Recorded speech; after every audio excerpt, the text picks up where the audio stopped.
anything that doesn't have anything to do with winning needs to be assessed. So anything in this building that we're doing individually or collectively that has nothing to do with real winning needs to be assessed. Everything that we do has to have a purpose too. When you step in the building, there's intentionality with everything that you do. And it's not a half the time thing, it's not a sometimes thing, it's not a most of the time thing, it's an every time thing. If you want to be a winning organization and to put yourself in position to win championships and be competitive, everything that you do matters. And the bullshit that has nothing to do with winning needs to get out of the building. But I think there's some things that in every organization, and we did this for 18 years in Green Bay, the exit meetings are important to just get everything on the table that's happened, flush the bullshit that you need to move forward away from, and then refine your focus moving forward. You know, as I was listening to that yesterday, Charean, I had kind of a deja vu because I think there was an end-of-season press conference with the Packers at one point where he said very similar things about what needs to happen going forward. And the irony was not lost on social media when you saw the companion tweets from Rich Cimini where in one breath, Aaron Rodgers says we have to focus only on things that lead to winning, individually and collectively. All we should ever be doing is calculated toward winning. And then in the next breath, tune in tomorrow to ESPN when I'm on the Pat McAfee show to talk about my fight with Jimmy Kimmel. So, you know, at some point, there is a hypocrisy there when Aaron Rodgers decides he's going to create distractions for the team, because he does. And I'm not saying he doesn't have the right to go do whatever media he wants to do. Plenty of active players are generating media more than ever before. Micah Parsons with a podcast. Other players, Travis Kelce and his podcast. But if you create a distraction for your team, or if you use that platform to wag a finger about your team, and he's done that before, you know, these guys need to quit pointing fingers. These guys need to do this. There's a balance to be struck.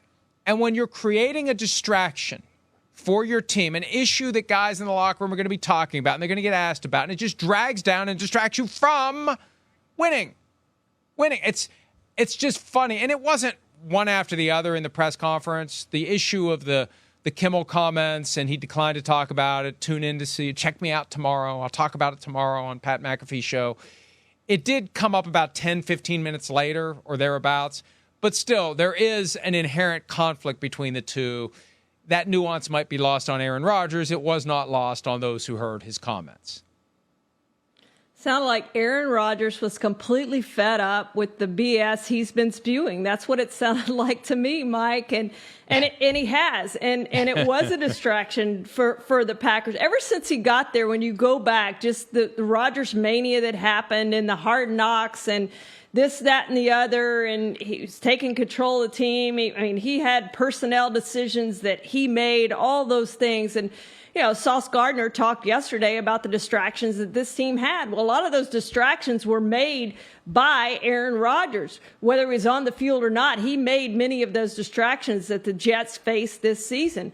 So he's got to figure it out and flush it himself, so the rest of the team, they can move on to next season. And if he can stay healthy, they can have a better season than what they had this season. They had the team in place. They certainly didn't have the quarterback after Aaron Rodgers went out on the fourth play.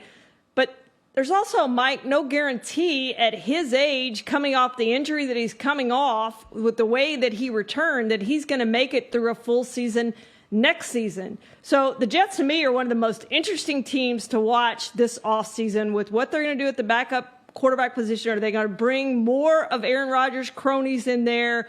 What are they going to do? How is this thing going to play out? I just think it's going to be fascinating to watch the Jets. Yeah, Jets signing Kurt Benkert is not a way to improve the overall depth chart, all due respect to Kurt Benkert.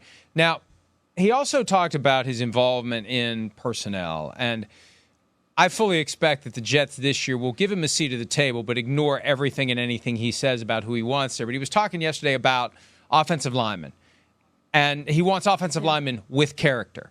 He mentioned he wants players with character generally, but specifically offensive linemen with character. Funny, rowdy, gregarious guys. Hey, I would rather have somebody who can go out there and maul his opponent, who is no fun at all to hang out with, who I just as soon not Tyron say Smith. 2 words to once we're done working, right? I want somebody who's going to make the team better. I don't need this to be my club. See, this is the problem. And I'm not really trying to choose my words carefully because I don't care anymore. Not that I ever cared all that much. Aaron Rodgers just wants his football team to be his club, his surrogate family. I mean, we could do a deep psychological dive here on this. He wants to have a bunch of buddies around. He's not comfortable unless his buddies are around. Dude, that's not what it's about. It's about winning football games. You need the best possible players you can get, regardless of whether or not you're going to want to go have a beer or a cup of ayahuasca with them after practice. That's not what it's about. It's not about guys who are there to please you, guys there to amuse you. This is about guys there to help you play better, even if you personally don't like what they believe in, whether or not they are awed by your intellect or whatever the case may be. This isn't about you and your ego. This is about the best possible football team. It's not about whether or not you know this guy, whether or not you've hung out with this guy, whether or not you trust this guy, whether or not this guy believes what you believe. No, it's about finding the best possible football players. And he's never going to admit it.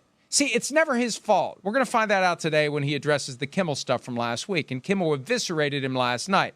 It's never his fault. He's never in the wrong.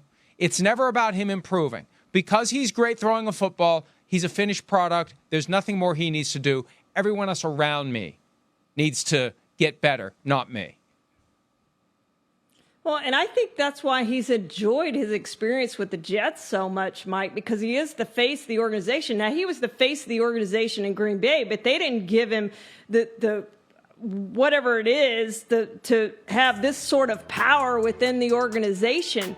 And he does have a wide power within the Jets organization. We saw that with all the players he brought in and with the comments he made. He's almost like the GM, the coach, and the quarterback combined on this team. He wasn't that in Green Bay. He was the quarterback of that football team.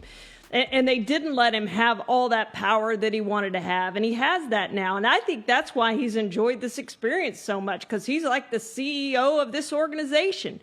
So he's got to flush the BS more than anybody else on that team if they're going to have a chance to win next season.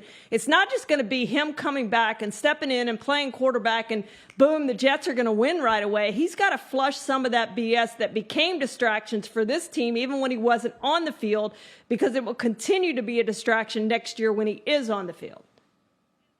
And the problem is the Jets enabled it. They did the deal. They signed the paperwork. They knew what they were getting. They made no attempt to put any guardrails on Aaron Rodgers when he came through the door. They gave him everything he always wanted in Green Bay.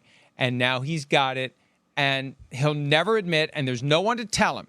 There's no one to tell the emperor he's riding butt naked on a horse down the middle of the street. So he's going to keep doing what he's doing.